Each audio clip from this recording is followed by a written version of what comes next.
chemistry class. Today we are going to see determination of subatomic particles, electron configuration, and some pointers relating to the arrangement of electron in subatomic particles, about the subshells and main energy levels.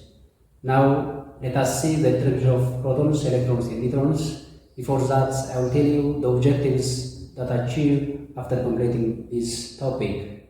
After completing this topic, you'll be able to determine subatomic particles, you'll be able to calculate atomic masses from the given isotopic compositions, and you will arrange electrons using main energy levels, that means K shell, L shell, M shell, and using subshells SCPDF. Now let us start from the determination of subatomic particles. Let's see examples. Species, let's say proton number, electron number, neutron, mass number, and atomic number. Let's plot this table first.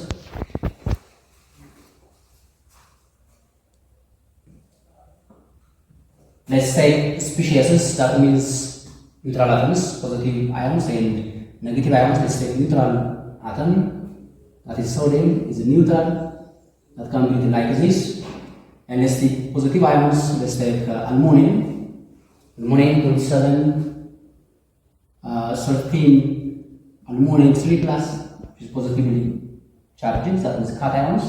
And let's take negative ion, 31, 15 phosphorus, 3 minus. Let us see these species, how many electrons, protons, and other particles have.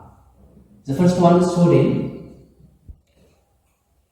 Sodium can be written as like this. Is what we call arrangement of atom or representation of atom in terms of mass number and atomic number. The proton number is a number always equal to the atomic number, that means 11. And the electron number is also equal to the proton number when the atom is neutral, that means 11.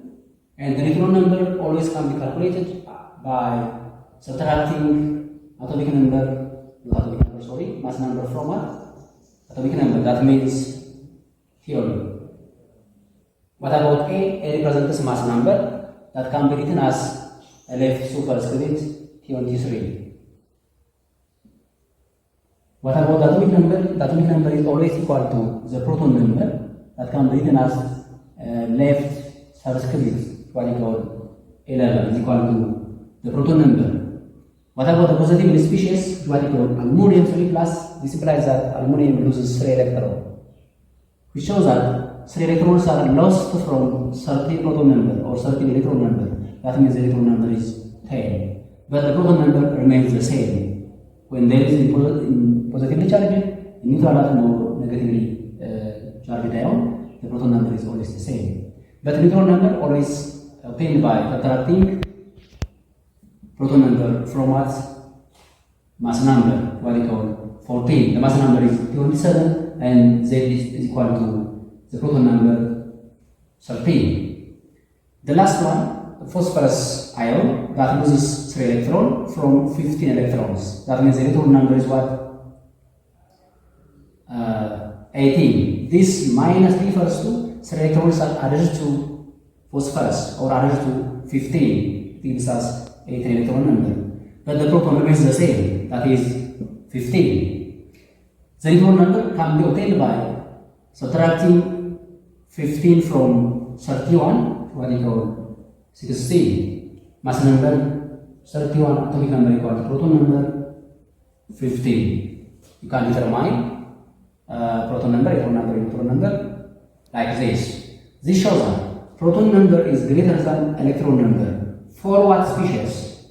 Proton number is greater than electron number for positively charged species. When the species is positive, proton is greater than electron. Proton is less than electron number for what species? Negatively charged species. Look this one. The electron number is 18, but the proton number is 15. So electron number is greater than proton number. The proton number is equal to the electron number for what species? Look the first one. 11 proton, 11 electron. That means for neutral species or neutral atom possesses equal amount of proton and electron number. This is all about determination of the particle. Let's see the other point about atomic mass. That's a good. Okay. The other point, atomic mass. You know the atomic mass from the lower grade. Atomic mass means simply the average atomic mass of the isotopic composition of an element. Elements most of the time exist as isotopic composition. For example, let's take magnesium exists as isotopic composition, 24, 25, and 26. Oxygen also exists as isotopic composition, 16, 17, and 18, and you can also other examples. So this average atomic mass of the isotopic composition is what we call atomic mass. It can be expressed as atomic mass units. It can be calculated